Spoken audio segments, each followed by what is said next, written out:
Bienvenue.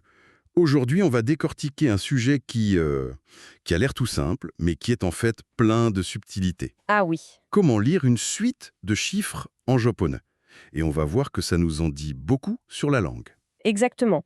Le principe de base, il est vraiment très simple. En fait, on lit les chiffres un par un. Un par un. Voilà. Pas de 70, de 93. Si on a un, 2, 3, on dit juste Ichi ni San. C'est direct. D'accord, ça paraît presque trop facile. Mais alors, où est la difficulté? Parce que je vois dans nos notes que ça se complique. Eh ben oui. Par exemple, pour le chiffre 4, on a yon ou shi. Pour le 7, nana ou shichi. Comment on s'y retrouve? C'est là que ça devient fascinant. Cette double lecture, elle vient de l'histoire de la langue, avec des mots japonais et des mots d'origine chinoise. Mais pour éviter toute confusion, la langue a trouvé une solution. Une sorte de règle. Une règle très pragmatique, oui. Dans une série de chiffres, comme un numéro de téléphone, on va systématiquement choisir la lecture la plus claire, la plus distincte. Ah, pour éviter de malentendre, en fait. Si je réfléchis, shi, pour le 4, Oui, ça peut se confondre avec ichi, pour le 1, ou même shichi, pour le 7. c'est exactement ça. Et Shichi lui-même ressemble beaucoup à Ichi. D'accord. Du coup, la règle, c'est on utilise presque toujours yon, pour le 4, et nana, pour le 7. C'est plus clair à l'oreille. La langue s'auto-corrige pour être efficace. C'est brillant. Voilà. Et il y a un deuxième principe, plus culturel cette fois. Prenez le chiffre 9. Oui, Q ou Q. C'est ça. Mais on n'utilise jamais Q dans une série.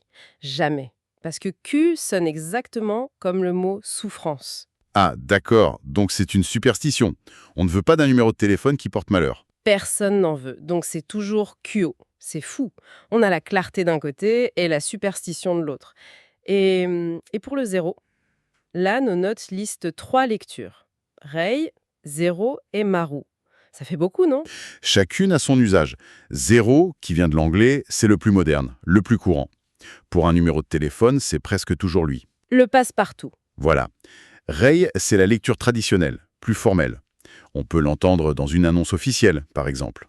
D'accord. Et ce fameux Maru, ça m'intrigue parce que la source dit que ça veut dire cercle. Oui, et c'est mon préféré. C'est une lecture très visuelle, très orale. On l'utilise quand on décrit la forme du chiffre. L'exemple dans nos notes est parfait. La chambre 305 se dit San Maru Goshito. San Maru. On dit littéralement 3 cercle 5. Exactement. C'est plus familier. La première fois qu'on m'a donné un numéro comme ça, je me souviens, j'étais perdu. Jusqu'à ce que la personne dessine un cercle en l'air. Et là, j'ai Ah, d'accord. C'est génial. Bon, je crois que j'ai les clés. On essaye avec un exemple? Allons-y. Prenons le numéro de la source. 0900 12 23 56 78. Alors, si je suis la logique, pour le 0, je dis 0. Oui, Pour le 9, c'est forcément Q à cause de la superstition. parfait. Ensuite, le 4, donc je choisis Yon. Et le 7, Nana. Ça donnerait 0Q0, Ichi ni 5 Yon, Go Roku Nana Hachi.